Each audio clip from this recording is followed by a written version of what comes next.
नमस्कार दोस्तों, स्वागत है आपका हमारे channel Nitesh Tiwari e learning पर। आज हम बात करेंगे आपका स्थानीय शासन चैप्टर नंबर 8, उसका पार्ट 2 है। पार्ट 1 ऑलरेडी चैनल पर अपलोडेड है।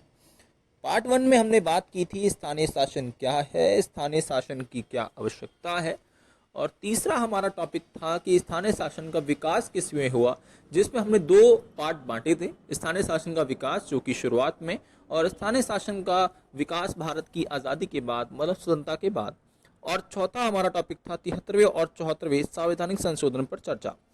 आज इस वीडियो में जो हम बात करेंगे वो स्थानीय शासन में पीके थुंगन समिति जो थी, उसमें पीके थुंगन समिति क्या है, और 73वें और 74वें संवैधानिक संशोधन की थोड़ी सी हम चर्चा करेंगे। और उसी के साथ हमारा एक टॉपिक रहेगा जो सबसे महत्वपूर्ण है, वह है कि आपका 73वां संवैधानिक संशोधन की विशेषताएं बताइए। और मैं कहूँगा बहुत ज़्यादा इम्पोर्टेंट ये टॉपिक है।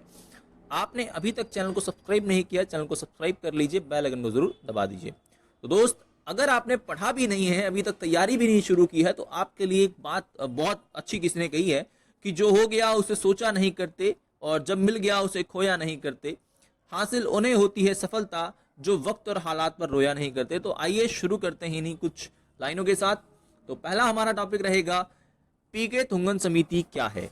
देखिए, 1987 में एक समिति बनाई जाती है, जिस समिति का नाम होता है पीके थुंगन समिति, और एक व्यक्ति है पीके थुंगन जिनकी अध्यक्षता में ही यह समिति बनाई गई, इसीलिए इसे पीके थुंगन समिति कहा गया। और 1989 में यह समिति अपनी रिपोर्ट देती है, मतलब अपनी सिफारिश देती है, और स्थानीय शासन को संवैधानिक दर्जा प्रदान करने की मांग करती है।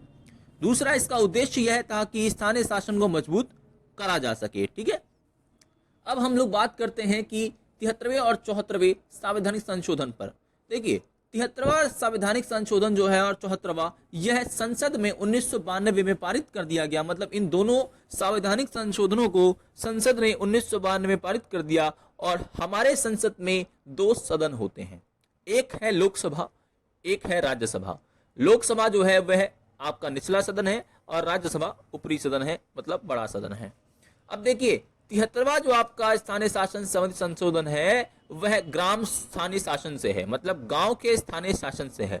और 74वां शहर के स्थानीय शासन से संबंधित है। दोनों क्लियर रखना, पेपर में आ सकता है कि 73वां स्थानीय शासन जो 73वां संशोधन गांव के स्थानीय शासन से है, और 74वां शहर के स्थानीय शासन से है। और 1993 में इसे लागू कर दिया गया। तो ये दोनों संशोधनों को 1993 में लागू कर दिया गया। और 1996 में स्थानीय शासन के अंतर्गत आपके जो आदिवासी लोग हैं उन्हें भी शामिल कर लिया गया। मतलब आदिवासी एरियाज जो थे वह भी स्थानीय शासन के अंतर्गत शामिल कर लिए गए 1996 में। आइए बात करते हैं लास्ट टॉपिक और सबसे महत्वपूर्ण टॉपिक कि संविधान का 73वां संवैधानिक संशोधन की क्या विशेषताएं हैं। देखिए, स्थानीय शासन जो आपका था उसमें सबसे महत्वपूर्ण गांव के स्थानीय शासन जो कि 73वां था, उसमें पहली ही विशेषता यह ऐड कर दी गई कि एक नहीं होगा, ये 3 प्रकार में होगा, जिसे हम लोग बोलते हैं त्रिस्तरीय ढांचा। त्रिस्तरीय ढांचे का मतलब देखिए, त्रि नाम से समझ, 3। तो पहला इसमें होगा ग्राम पंचायत, दूसरा होगा मंडल खंड जिसे ब्लॉक भी कह सकते हैं, और तालुका, और तीसरा हमारा जो इसमें होगा वो होगा जिला, जो सबसे बड़ा होगा। इसी के साथ दूसरा जो विशेषता इसमें ऐड कर दी गई वह है चुनाव। स्थानीय शासन में 5 वर्षों में चुनाव लगभग नहीं हुआ करते थे।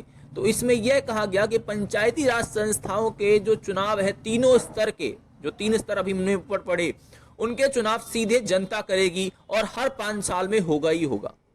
5 वर्ष की अवधि से पहले अगर प्रदेश की सरकार 5 साल पूरे होने से पहले स्थानीय शासन को गिरा दे या उसे खत्म करने का प्रयास करे, तो दोबारा 6 महीने के अंदर उसके चुनाव करवाने की जिम्मेदारी उनके पास रहेगी, मतलब उन्हें चुनाव करवाना होगा। और तीसरा इसकी विशेषता रहेगी आरक्षण।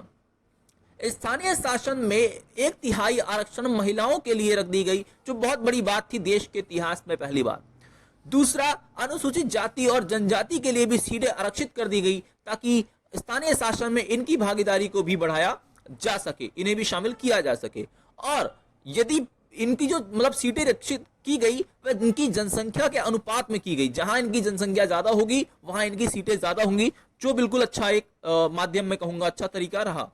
और इसी के साथ सरकार यह जरूरी समझे अगर तो ओबीसी वर्ग को भी स्थानीय शासन में शामिल कर सकती है। ओबीसी मतलब अन्य पिछड़ा वर्ग को भी शामिल कर सकती है आरक्षण के अंतर्गत। चौथा हमारा टॉपिक इसमें है विषयों का स्थानांतरण। विषयों का स्थानांतरण का मतलब है कुछ जो विषय स्थानीय शासन के थे वो पहले कहीं और थे, मतलब राज्य सूची में थे, उन्हें लेकर के स्थानीय शासन को देना। तो ऐसे 29 विषयों को जो पहले राज्य सूची में थे उन्हें पहचान किया गया और 11वीं अनुसूची में जो दर्ज थे उन्हें लिया गया और स्थानीय शासन को दिया गया। अब स्थानीय शासन को जब दे दिया गया तो स्थानीय स्तर पर होने वाले जो विकास और कल्याण के कामकाज है ये उनसे संबंधित है, तो ये एक प्रकार से अच्छा कदम रहा। पांचवा पॉइंट इसमें रहेगा राज्य चुनाव आयुक्त। राज्य चुनाव आयुक्त की नियुक्ति इसलिए की गई ताकि वह चुनाव करवाए सही समय पर। तो राज्य चुनाव आयुक्त की जिम्मेदारी थी पंचायती राज संस्थाओं के चुनाव को करवाने की, और यह बहुत अच्छा माध्यम था। राज्य चुनाव आयुक्त जो है यह प्रदेश का एक स्वतंत्र अधिकारी होता है जिस पर कोई दबाव नहीं होता है और इसका काम ही होता है पंचायती राज जो संस्था है उनके चुनाव करवाना। और छठा और अंतिम पॉइंट इसका रहेगा राज्य वित्त आयोग। राज्य वित्त आयोग जो आपका है इसका काम था कि भाई आर्थिक जो स्थिति है उसका जायजा लेना, और इसका चुनाव हर 5 वर्ष में जो प्रदेश वित्त आयोग है उसको बनाना जरूरी था। मतलब प्रदेश को हर 5 वर्षों में एक वित्त आयोग बनाना बहुत जरूरी था ताकि वह जांच पड़ताल कर सके कि स्थानीय शासन को कितने धन की आवश्यकता है। अगर आपको वीडियोस में जो भी क्वेश्चन हमने करवाए हैं समझ नहीं आई है, आप 1 से 2 बार अगर देख लोगे तो आपको क्लियरली समझ आ जाएगा कि टॉपिक क्या क्या क्या है और कैसे है। और सबसे बड़ी बात यही है कि जब हम किसी चीज को बार बार देखते हैं या पढ़ते हैं तो वह हमें लंबे समय तक याद रहता है। तो यही एक तरीका है, रिपीट कीजिए जो भी चीज आप याद करना चाहते हैं। इसी के साथ दोस्तों जय हिंद जय भारत।